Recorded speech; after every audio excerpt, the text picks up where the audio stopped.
Fun in the sun at a kibbutz in southern Israel. Welcome to Camp Koby, temporary home to 500 Israeli children modelled on the very best American Jewish summer programs. But this is a camp with a difference. Behind the hijinks and the smiles, every child has lost a close relative in a Palestinian terror attack. For these children, Camp Koby has been a way to overcome tragedy and find their way back to their family and friends. Doreen Malka was only 11 years old when her baby sister Avia died in her arms in a shooting attack on a hotel in Netanya in March 2002. We were at a hotel and they just started shooting. I didn't know what it was. My cousin thought it was like an attack, so we just she told us to hide in the bathroom, and then everyone was screaming and shouting, and everyone understood what was happening. My father, he got hurt badly, and my sister died. She was 9 months old, and my mom just got a few bruises and everything, but I and my sisters, we didn't get anything. We didn't get hurt. Camp Koby is the one place where Doreen and her friends who have suffered similar tragedy say they don't feel like freaks.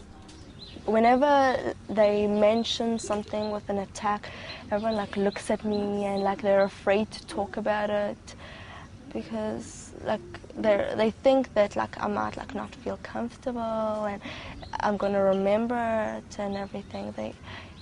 So here everyone talks about it, so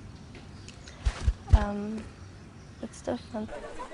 The camp was started 5 years ago by Seth and Sherry Mandell, Americans who now live in Tekoa in the West Bank.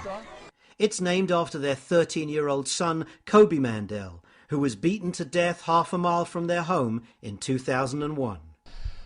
Koby was a kid that loved helping other kids. He wanted to make other kids feel better about who they were.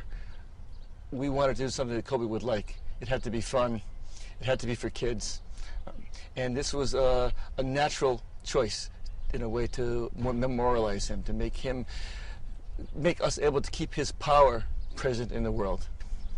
For me, it was almost a survival mechanism, to be able to do something for others, to make meaning out of what happened to Koby was really the only way that I knew to cope. So it was difficult. It took a lot of willpower, but it was something that I had to do.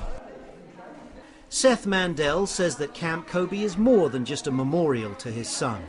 It's a way of helping other children affected by the violence to repair their lives.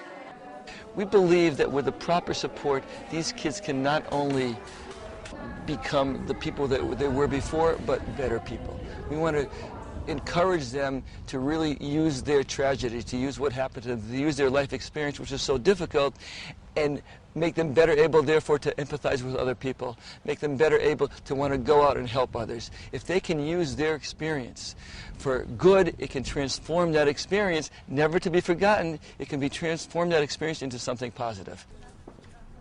Seth's 16-year-old daughter, Eliana, has been to every one of the camps named after her brother. She says they've saved her life. The special connection is that we all had something tragic happen in our lives. Somebody in our family was murdered. And I think no one else outside of here can understand that. The family is ruined. There's always someone missing. It's one moment that you have a whole big family, and the next second, your family will never be the same. There will always be the empty space. You can't solve the problem, but it makes you kind of,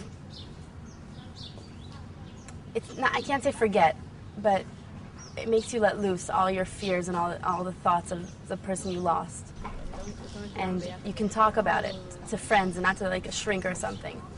I hate therapy and everything to do with it. It's just having fun. Of course, the therapy is in there, but we don't notice it as much.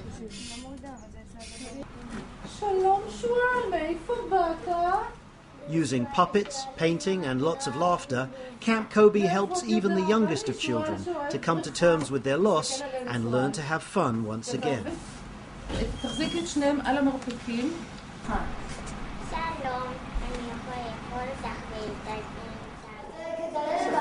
Counsellors like Orly Shmuel say the results of Camp Koby speak for themselves.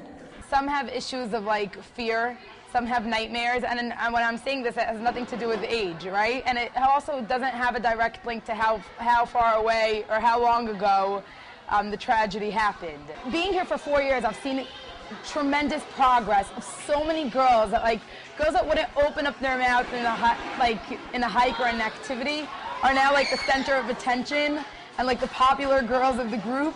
And I had girls that started off in really, really delicate situations that are now getting married, and the closest circle of people dancing around the bride are the girls from here and the counselors from here. And it's unbelievable. If you would have told me like 2 years ago that this girl would be where she is today, I would never have guessed. A lot of fun goes on here. I know that to a lot of people it might seem like it's a kind of camp, like everyone lost someone, they probably discuss it all day and sit and cry. So this camp is a lot of fun, and it's like true fun. It's like being happy from the place that hurts. It's being happy with people around you that hurt that same pain.